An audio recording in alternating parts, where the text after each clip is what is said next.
Hello everyone, semi English वाले बच्चों के लिए मैं कुछ एवरग्रीन टॉपिक्स लेकर आई हूं आपके राइटिंग स्किल्स से कुछ ऐसे इंपॉर्टेंट सवाल आज के इस वीडियो में फटाफट से देख लेना, स्क्रीनशॉट ले लेना।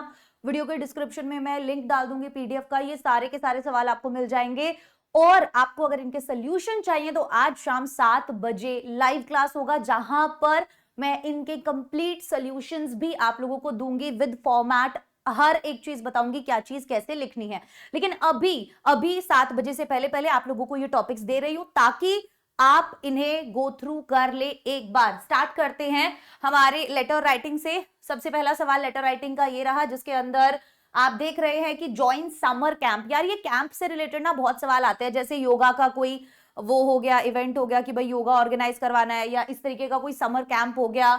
ठीक है, इससे रिलेटेड बहुत सवाल आते हैं। फॉर्मल इनफॉर्मल 2 लेटर्स जो है दिए रहते हैं, कोई एक आपको लिखना रहता है। मैं बच्चों को बोलती हूँ कि भाई तुम्हारा जो मन करे वो लिखो। इनफॉर्मल थोड़ा सा आसान होता है, उसमें फॉर्मेट कम होता है, तो वहां पर गलती होने के चांसेस भी कम होते हैं। फॉर्मल के अंदर थोड़ा लंबा फॉर्मेट होता है, बच्चे गलती करते हैं तो मार्क्स कटने के चांसेस भी ज्यादा है। बाकी आपके ऊपर है, आप क्या लिखना चाहते हैं। हम दोनों की प्रैक्टिस शाम को 7 बजे करेंगे। ठीक है, सवाल इन्हीं में से आएगा, इसी टाइप का आएगा। उसके बाद जैसे ज्वाइन विंटर कैंप, ये प्रीवियस ईयर पेपर्स में दोनों सवाल आए। एक बार आया समर कैंप, उससे पहले साल में आया, और उसके बाद वाले साल में आया विंटर कैंप। ऐसे ही चलता है, कैंप से रिलेटेड सवाल आने के बहुत सारे चांसेस हैं। ठीक है, तो ये ज्वाइन विंटर कैंप से रिलेटेड है। अब इसके अंदर क्या करना है, सारे के सारे पॉइंट्स जो आपको पोस्टर में दिए रहते हैं ना, वो मेंशन करने बहुत ज्यादा जरूरी होते हैं। ठीक है, उसके बाद आप देख सकते हैं कि डेवलपिंग राइटिंग स्किल्स। मान लीजिए आप शिवम शिव हैं और ये पोस्टर आप लोगों को दिया हुआ है, और अब ये किस चीज के बारे में है, डेवलपिंग राइटिंग स्किल्स के बारे में है। जो भी पॉइंट्स आपको दिए हुए हैं ये आपको फॉर्मल या इनफॉर्मल लेटर के अंदर लिखने होते हैं। उसके बाद अगला सवाल है हमारा पर्सनालिटी डेवलपमेंट कैंप। तो कैंप से रिलेटेड सवाल आने के चांसेस बहुत हैं। ठीक है, सेव दी प्लैनेट, ये क्या है, ऑब्वियसली आपको एक और पोस्टर दिया है, 4 पॉइंट्स दिए हैं, फॉर्मल इनफॉर्मल लेटर लिखना है। उसके बाद अगेन आपको एक क्वेश्चन दिया हुआ है कि भाई you bought a new branded mobile from a mobile shop, this but after a month it developed the major fault. तो ये कंप्लेंट लेटर जैसा हो गया। मैं आज शाम की क्लास में बताऊंगी कि एक कंप्लेंट लेटर भी कैसे लिखते हैं। जब भी आपको किसी चीज को खरीदा और उसके अंदर कोई दिक्कत आ गई तो आप किस तरीके से लेटर लिखेंगे कंप्लेन करने के लिए। ठीक है, उसके बाद साइबर क्राइम, इंटरनेट से रिलेटेड। ठीक है, बहुत सारे सवाल आ सकते हैं। ऑनलाइन क्लासेस से रिलेटेड बहुत सारे क्वेश्चंस जो हैं पूछे जा सकते हैं। इन क्वेश्चंस की प्रैक्टिस जरूर कीजिएगा बच्चों। उसके बाद है बुक्स फॉर प्लेजर, ये भी दिया हुआ है कि भाई your school librarian has displayed the following poster at the library door, कि भाई ये 5 पॉइंट्स दिए हैं। Encourage positive thinking, books for pleasure, reading करने के क्या क्या बेनिफिट्स हो सकते हैं, उसका सवाल है। उसके बाद आ जाते हैं एक और हिस्टोरिकल मॉन्यूमेंट्स पे। अ नेशनल ट्रेजर पीडीएफ मिलेगा, उसमें क्लियर दिख जाएगा, क्योंकि अलग अलग जगह से क्वेश्चन उठाए हुए हैं, इसीलिए आईएमपी निकालने के लिए जगह जगह से सवाल उठाए गए हैं, इसीलिए आपको हो सकता है कुछ क्लियर ना दिख रहा हो, बट पीडीएफ जब मिलेगा उसमें दिख जाएगा। उसके बाद हिस्टोरिकल मॉन्यूमेंट्स में वही फॉर्मल और इनफॉर्मल दोनों आता है लिखने के लिए। उसके बाद है हमारा डायलॉग राइटिंग। मैंने आपको कुछ डायलॉग राइटिंग के भी इंपॉर्टेंट क्वेश्चंस दे दिए हैं, जो आप प्रैक्टिस जरूर कीजिएगा। ठीक है, 5 नंबर है भाई, बहुत ज्यादा इंपॉर्टेंट है। और prepare a dialogue from the jumbled. अब ये 4 तरीके के डायलॉग दिए रहते हैं, 4 डायलॉग है, इनको सही ऑर्डर में लगाना है। ठीक है, उसके बाद ऐसे आपको लिख देना रहता है। ठीक है, हाँ, उसके बाद है कंप्लीट द डायलॉग। फिर इस तरीके से दे दिया जाता है, आपको कॉन्वर्सेशन को कंप्लीट करना रहता है। उसके बाद आपको कोई एक टॉपिक दे दिया जाता है, write a dialogue between Ram and Shyam on the given theme. तो एक तरीके से क्या हो गया, द इंपॉर्टेंस ऑफ ट्रीज पर आप कैसे अपने दोस्त के साथ बात करोगे। तो जो टॉपिक होगा ना, हमेशा या तो वो साइंस से रिलेटेड होगा, या वो नेचर से रिलेटेड होगा, या वो पढ़ाई से रिलेटेड होगा, या वो आपकी हेल्थ से रिलेटेड होगा।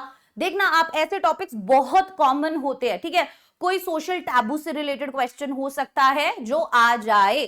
ठीक है, तो Shyam do you know why tree plantation is important. Shyam तू जानता है ट्री प्लांटेशन इंपॉर्टेंट क्यों है। तो श्याम बोलता है हाँ, ट्रीज जो है वो हमें ऑक्सीजन देते हैं, ये वो। पहले ही देख लो कि 2 लोगों के बीच में क्या बात हो रही होगी। बहुत सारे डायलॉग नहीं लिखने रहते हैं, जैसे यहां पर 3 डायलॉग्स आपने लिख दिए हैं दोनों के बीच में। सिंपल इजी नॉर्मल बातें, कोई कॉम्प्लिकेशन नहीं, इतना सा ही आप लोगों को करना है। लैंग्वेज थोड़ी सी आपको इनफॉर्मल टाइप ही रखनी होती है, बहुत ज्यादा फॉर्मल नहीं रखनी होती है, लाइक एक्सट्रीम फॉर्मल नहीं रखनी होती, क्योंकि वो एक नॉर्मल कॉन्वर्सेशन है। उसके बाद है कुछ और क्वेश्चंस प्रैक्टिस के लिए इंपॉर्टेंट है, इन्हें जरूर प्रैक्टिस करके जाइएगा डायलॉग राइटिंग का। क्वेश्चन नंबर 1 स्क्रीनशॉट लेना है, ले लीजिएगा। क्वेश्चन नंबर 2 आईएमपी, ठीक है, जैसे इसमें था Amit and Sumit about the importance of appearing competitive examination from school life. ठीक है, इधर देखिए importance of friends in our life. कोई ऐसा टॉपिक नहीं देंगे जिसपे आप ना लिख पाओ, बहुत इजी टॉपिक्स होंगे। ठीक है, इसके बाद जैसे है the need of regular writing practice from the examination point of view, बहुत आसान है। ठीक है, इसके बाद है over use of mobiles among the students. सारे के सारे सॉल्यूशंस चाहिए, आज शाम 7 बजे की क्लास में मिलेंगे, इंपॉर्टेंट है, ध्यान रखना। उसके बाद आता है रिपोर्ट राइटिंग। रिपोर्ट राइटिंग के अंदर आपको टॉपिक्स बता रही हूं, इन्हें करके ही करके जाना, एक भी मत छोड़ना। सबसे पहला टॉपिक जो है वो है एक्सीडेंट वाला। भाई 2 से 3 साल देखा गया है कि एक्सीडेंट से रिलेटेड क्वेश्चंस पूछे जा रहे हैं। जैसे 5 डाइड इन रोड एक्सीडेंट, तो एक्सीडेंट वाले में क्या क्या चीजें लिखनी होती है, क्या हुआ, कब हुआ, कहां हुआ, कैसे हुआ, पुलिस कब आई, आई विटनेस क्या था, राहत कार्य क्या किया गया, सरकार ने क्या किया, कितने लोग मरे, कितने लोग इंजर हुए, और आखिरी में क्या एक सलाह जो है वो दी गई। ठीक है, उसके बाद है जैसे अगेन फिर से रिपीट हुआ 10 पैसेंजर्स किल्ड इन एक्सीडेंट। ठीक है, उसके बाद ये कुछ और 5 टॉपिक्स हैं, इनको लिख लीजिएगा। Private aided schools encourage kids to take up extra reading, heavy rains disturbed the life in western Maharashtra, government facilitates national bravery award winners, KBP high school organizes a tree plantation program, tigers attack 8-year-old at Sanjay Gandhi national park। सबका solution चाहिए, शाम को मिल जाएगा 7 बजे। उसके बाद है कुछ स्टोरी राइटिंग के भी टॉपिक्स मैंने दे दिए हैं। स्टोरी राइटिंग के टॉपिक्स क्यों दिए हैं, ताकि आप प्रैक्टिस करो, लिखो इनको।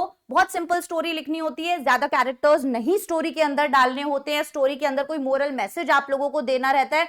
स्टोरी के अंदर स्टार्टिंग में थोड़ा सा सस्पेंस होना चाहिए। स्टोरी के अंदर डिस्क्रिप्शन ऐसा होना चाहिए कि रीडर की 5 सेंसेस जो हैं बेटा मेरे, वो क्या हो, इवोक हो। मतलब आप कुछ ऐसा लिखे जिससे रीडर को लगे कि जेन्युइनली वो एक कहानी पढ़ रहा है जिसमें उसे मजा आ रहा है। बहुत लंबी नहीं लिखनी होती है, बहुत छोटी नहीं लिखनी होती है, बहुत सिंपल लैंग्वेज में लिखनी होती है, जैसे हम बच्चों को सिखाते हैं। तो कोई भी कहानी अगर कोई याद है वो ही उसके अंदर ऐड कर दो, बस थोड़ा सा सस्पेंस जरूर ऐड करना होता है और कुछ कुछ डिटेल्स ऐड करनी होती है। ठीक है, उसके बाद ये टॉपिक्स हैं, इनके स्क्रीनशॉट ले लीजिएगा। इन सबके सोल्यूशन शाम को 7 बजे मिल जाएंगे। उसके बाद है स्पीच राइटिंग के कुछ टॉपिक्स, जैसे कि सोलर एनर्जी, बहुत बार पूछा गया है, बहुत इंपॉर्टेंट है। उसके बाद है ये रहा in the trees in our life, importance of trees in our life. कुछ पॉइंट्स दे दिए जाते हैं, इनको यूज करके स्पीच लिखना रहता है। उसके बाद है अगेन आप यहां पर देख सकते हैं हैजार्ड्स ऑफ एयर पोल्यूशन। तो पोल्यूशन आप बार बार देख रहे हो कि एक इंपॉर्टेंट टॉपिक है। अभी कोई भी water pollution, air pollution, noise pollution हो सकता है। ठीक है, उसके बाद यहां पर देख सकते हैं लिविंग अ बेटर लाइफ, बहुत इंपॉर्टेंट टॉपिक है, प्रीवियस ईयर पेपर में पूछा गया है। ठीक है, उसके बाद है the role of vegetables for better living, again previous year paper का क्वेश्चन है, लिख लीजिएगा, ध्यान दीजिएगा, प्रिपेयर कर लीजिएगा। उसके बाद है the need of tree plantation. तो इन्वायरमेंट से रिलेटेड और साइंस से रिलेटेड आने के बहुत चांसेस हैं। ठीक है, उसके बाद अगेन एक क्वेश्चन मैंने आपको दे दिया है, वो है स्टोरी राइटिंग का। अच्छा, ये वाला सवाल रह गया, the importance of discipline and punctuality in our life, इसको भी प्रिपेयर कीजिएगा, ये भी स्पीच राइटिंग का ही सवाल है। ठीक है, उसके बाद है the essence of life, again speech writing का सवाल है, बहुत इंपॉर्टेंट है, प्रैक्टिस कर लीजिएगा। अब लास्ट चीज जो मैं बताने चाह रही थी कि वो स्टोरी राइटिंग है। स्टोरी राइटिंग का भी एक टॉपिक मैंने आप लोगों को दे दिया, बता दिया, बहुत मुश्किल स्टोरी नहीं लिखनी है, सस्पेंस जो है वो थोड़ा सा मेंटेन करके रखना है। ठीक है, और ये कुछ स्टोरी राइटिंग के मैंने आपको क्वेश्चंस भी प्रोवाइड कर दिए। तो ये है कुछ आईएमपी क्वेश्चंस राइटिंग स्किल्स से रिलेटेड, इनमें से सवाल आने की प्रोबेबिलिटी 90% से ज्यादा है। ठीक है ना, अगर आप इन क्वेश्चंस को कर पा रहे हैं, अगर आप एटलीस्ट इन क्वेश्चंस को रीड भी करके जाते हैं और आप प्रॉपर फॉर्मेट देखकर जाते हैं और सारे क्वेश्चंस एग्जाम में अटेम्प्ट करके आते हैं, एक भी क्वेश्चन मेरे बच्चों छोड़ना नहीं है और किसी भी क्वेश्चन को गलत फॉर्मेट में नहीं लिखना है। कोशिश करना कि ग्रामर की और स्पेलिंग की मिस्टेक्स आपकी कम से कम हो। जब हम बहुत कुछ लिख देते हैं, सब कुछ हमने बता दिया, हमें सब आता था, बट ग्रामर और स्पेलिंग मिस्टेक्स होती है तो बहुत ज्यादा प्रॉब्लम बच्चों को होती है। ठीक है। फिर बच्चा जो है परेशान हो जाता है वहां पे, क्योंकि उसने सब कुछ किया पर नंबर नहीं आए। क्यों? क्योंकि ग्रामर और स्पेलिंग की मिस्टेक्स बहुत ज्यादा थी। हर एक चीज को अटेम्प्ट करना है। जहां पर टाइटल देना, उस टाइटल को भी अगर आप लिख दोगे तो भी आधा नंबर, 1 नंबर आपको मिल जा रहा है ना, क्योंकि वो फॉर्मेट के अंदर है। आधा आधा नंबर, स्टेप मार्किंग होती है ना बोर्ड्स के अंदर, हर एक चीज लिखने के नंबर मिलते हैं। ठीक है, तो मिस नहीं करना है, कुछ भी चीज मिस नहीं करनी है, छोड़ के तो बिल्कुल नहीं आना है। इन टॉपिक्स को बहुत अच्छे से प्रिपेयर करके जाना है। पीडीएफ चाहिए, वीडियो के डिस्क्रिप्शन में मिल जाएगा।